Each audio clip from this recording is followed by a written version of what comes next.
Good morning students, this is Junita Mukherjee from SS Public School. Today we are going to start this thermal properties of solids. In this particular, we have already been started, and in this particular thermal properties of solids we will deal with the thermal expansion.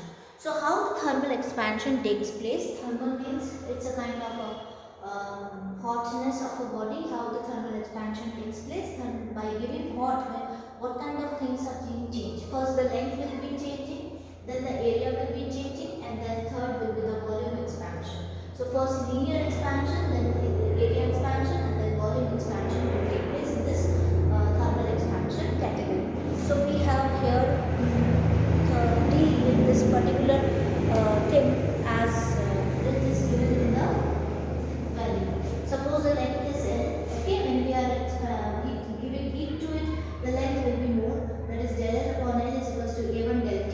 So here we have the area like this. After its heating, it will be expanded to this particular area del A, that is del A upon L equal to 2A1 del T.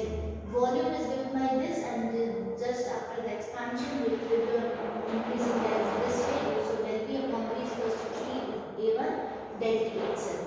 And this is a graph of coefficient of volume of expansion of copper as a function of temperature. Here the temperature is being given, and here the volume is being given. Here what is the change in the volume itself of the copper. So you may have observed that sometimes sealed bottle with the metallic lid so tight screwed as there is a we have to put the little hot water for some times to open it. This would allow the metallic lid to expand and thereby loosen it to unscrew easily. In case of liquids, you may be observed that the mercury in the thermometer rises when the thermometer is put in slightly warm water. It takes out the thermometer from the warm water, and the level of the mercury falls again. Similarly, in the case of gases, a balloon partially inflated in a cool room may expand to full size when placed in a warm water. On the other hand, a fully inflated balloon when immersed in cold water would start shrinking due to contraction of the air inside. It is now our common experience that most substances expands on heating and contracts on cooling. A change in the temperature of a body causes change in the dimension. The increase in the dimension of the body due to the increase in the temperature is called the thermal expansion. The expansion is in length is called linear expansion. Expansion in area is called area volume. Area expansion, and the expansion in the volume is called volume expansion. If the substance is in the form of the long rod, then there will be small change in temperature del T. The fraction change in length del L upon L is directly proportional to del T. So del L upon L is equals to A1 del T, where del 1 is the known as the coefficient of linear expansion or linear expansion, and this characteristics of the material of the rod. In figure 11.8, average value of the coefficient of linear expansion for some metal has been given for the range 0 degree to 100 degree centigrade as given. From the table, compare the values of A1 for glass and copper, and the copper expands about 5 times more than the glass from the same rise of temperature. Normally metals expands more and have a relatively high value alpha 1. So similarly, we consider the fractional change in the volume del V upon V of the substance of temperature changes, that is del T, and define the coefficient of volume expansion for volume expansivity, and del V as equal to del V upon V into 1 upon del T, where AV is also a characteristics of the substance but is not strictly a constant. It expands in generally on temperature. In it is seen that alpha A becomes constant only at a high temperature. Table 11.2 gives the value of the coefficient of volume expansion of some common substances in the temperature range 0 to 100 degrees centigrade. We can see the thermal expansion of substances solid and liquid is rather small with materials. So likely Perex glass, okay, so and the invert having particularly low value of alpha AV. From the table we have find the value of the alpha V from the alcohol ethanol is more than mercury and expands more than mercury for the same size of temperature. Water exhibits an analog behavior. It contracts on heating between 0 degree centigrade to 4 degree centigrade. The volume of the given amount of water decreases as it cools from the room temperature until its temperature reaches to 4 degree centigrade. Below 4 degree centigrade, the volume increases and therefore the density decreases. This means that the water has a maximum density of 4 degree centigrade. This property is called the important environmental effect. Bodies of water such as lakes and ponds give frozen on the top first. At the lake, cool down 4 degree centigrade towards 4 degree centigrade. Water near the surface loses energy to the atmosphere, becomes denser and sink warmer. Less dense water near the bottom rises. However, once the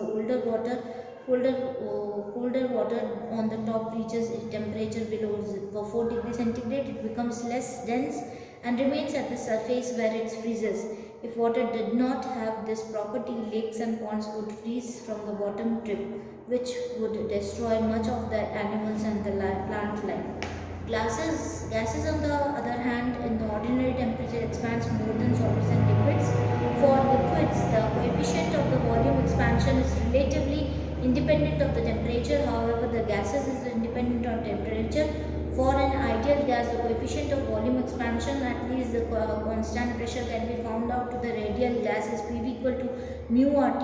At constant pressure, P del V is equal to mu R del T, that is del V upon V equal to del T upon del T, where alpha V equal to 1 upon T for ideal gases. At 0 degree centigrade is alpha V equal to 3.2 into 10 power 3 Kelvin raised to minus 1 per Kelvin, which is much larger than that of the solids and the liquids. In equation number 11.6 shows the temperature dependence of alpha V.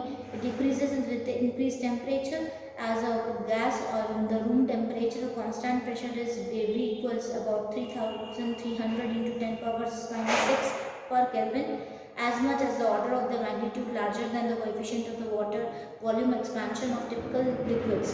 There is simple relation between the coefficient of volume expansion and coefficient of linear expansion. Alpha 1 images at the cube of the length alpha expands equally in all directions. When its temperature increases del T, then it will be del L is equals to alpha A L del T, where V equal to L plus del V del L the whole cube minus L cube.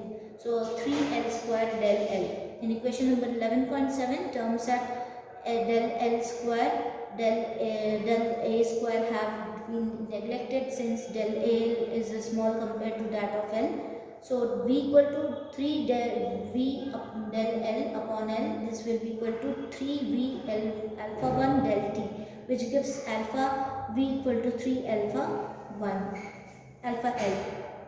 What happens by preventing the thermal expansion of a rod by fixing its ends rigidly? Clearly, the rod acquired the compressive strength due to the external force provided by the rigid support at the end. The corresponding stress set up in the rod is called the thermal stress. For expansion, consider a steel rail of length 5 meter and cross section of 40 centimeter square that is prevented from expanding while the temperature rises to 10 degrees centigrade. The coefficient of linear expansion of the steel is A to the power A steel is 1.2 into 10 power minus 5 per Kelvin. Thus, the compressive strain is equals to del L upon L. A steel del T equal to 1.2 into 10 power minus 5 into 10. That is equal to 1.2 into 10 power minus 12. Young's modulus of the steel is 2 into 10 to the power 11 Newton per meter. Therefore, the thermal stress developed del F upon L upon A is equals to Y steel del L upon L 2.4 into 10 power 7 Newton per meter square, while corresponding to an external force of del L equal to Y del L upon L is equal to 2.4 into 10 power 7 into 40 into 10 power minus 4 is equal to 10 power 5 N. If two such steel rails fixed at outer end are in contact at their inner end, a force of this magnitude can easily bend the rails itself. So this is how this thermal expansion is being given in your book itself. So linear expansion, area expansion, volume expansion according to the solids we have already been understood, and in the case of gases and in liquids also